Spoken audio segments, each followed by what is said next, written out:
जनक serial के new promo में इस बार चलेगी बिपाशा चाल, जहां पे जनक को फंसाएगी एक नई चाल में। वो अर्ची को बोलती है कि अर्ची तुम्हें घबराने की कोई भी ज़रूरत नहीं है, अब जो भी मैं करूँगी मैं अब बहुत सहन कर लिया। बिपाशा बोलती है कि अब तुम देखते जाओ मैं जनक के साथ क्या क्या करती हूँ और वो यहाँ से जाती क्यों नहीं। वहीं पे लाल बोलता है कि क्या करने वाली हो तुम बिपाशा।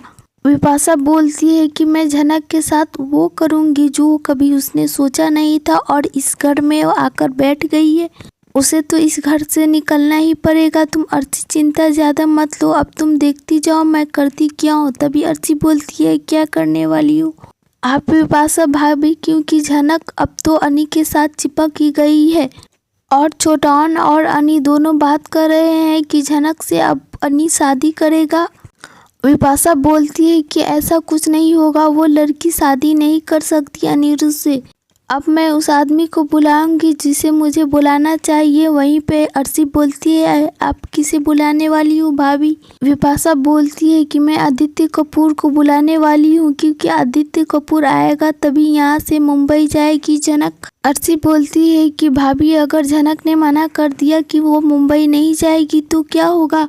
बिपाशा बोलती है कि मैं ऐसी चाल में उसे फंसाऊंगी जिससे वो बाहर नहीं आएगी और उसके सामने कोई रास्ता नहीं दिखेगा मुंबई जाने के सिवा। अर्ची बोलती है कि अगर अनिरुद्ध नहीं जाने दिया तो उसे अनी तो जाने देगा मुंबई उसे, क्योंकि उसे ऐसे ही नहीं जाने दूंगी कोलकाता से मुंबई, उसका मुंह काला कर कर ही जाने दूंगी मुंबई। आदित्य कपूर को तो पूरी जानकारी होगी जनक के बारे में, अगर आदित्य को नहीं जानकारी है जनक के बारे में तो हम उसे जानकारी देंगे। बिपाशा बोलती है लाल को कि तुम जनक का फ़ोन लेकर आओगे और उसी के फ़ोन से हम आदित्य को मैसेज करेंगे और उसी मैसेज को हम किसी तरह अनिरुद्ध के सामने लाएंगे और ये साबित करने की कोशिश करेंगे कि जनक और आदित्य के बीच में कुछ चल रहा है और ये सब सहन नहीं कर पाएगा अनिरुद्ध और उसे छोड़ देगा। अर्ची बोलती है बिपाशा से बिपाशा भाभी अगर ऐसा कुछ नहीं हुआ तो क्या होगा, मेरी लाइफ तो बर्बाद हो चुकी है, मेरी मॉम पे सब उंगलियां उठा रही हैं, यहाँ तक कि मेरे डैड भी इस जनक के पीछे घूम रहे हैं। मेरे डैड को अपनी बेटी नहीं दिख रही कि इतनी मुसीबत में है और उसका पति किसी और के साथ है। बिपाशा बोलती है। बिपाशा अर्ची से बोलती है कि अर्ची तुम चिंता मत लो, इस बार तो मैं जनक को घर से बाहर निकाल ही फेंकूंगी। तभी अनिरुद्ध की माँ भी बोलती है हाँ बेटा अर्ची तुम ज़्यादा चिंता मत लो। तभी अर्ची रोने लगती और बोलती है कि आंटी चिंता कैसे न लूँ, आपके बेटे का मन जो करता है वो वही करता है, मेरी कोई भी बात नहीं सुनता। मैं किस हालत में जी रही हूँ वो मैं ही जानती हूँ, अगर आप पे ऐसी मुसीबत आती तो आप जानती। मेरी मॉम पे उंगलियाँ उठ रही है, आप लोगों को क्या पता। बिपाशा जनक का फ़ोन लेकर आदित्य कपूर को मैसेज करती है और मुंबई से कोलकाता बुलाती है।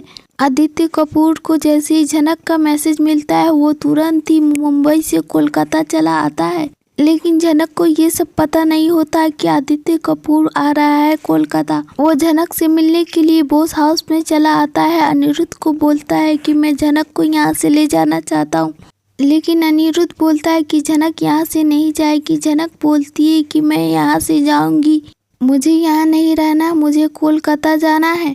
तभी छोटान और बड़ो बौदी जनक को समझाते और बोलते हैं कि तुम जिसके लिए इतना ज़्यादा मेहनत कर रही थी तुम्हें अभी तक इंसाफ नहीं मिला, जब तक कोर्ट का जजमेंट नहीं आ जाता तुम्हारी माँ कौन है, तुम नहीं जाना मुंबई।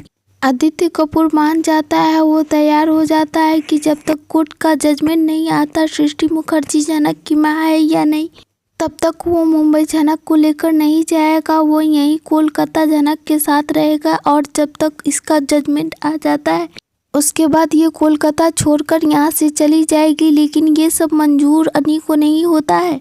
छोटान बोलता है अनिरुद्ध जाकर तुम अपनी दिल की बात बता दो, जनक से शायद तुम्हारी दिल की बातें जान जाए और वो तुमसे शादी कर ले।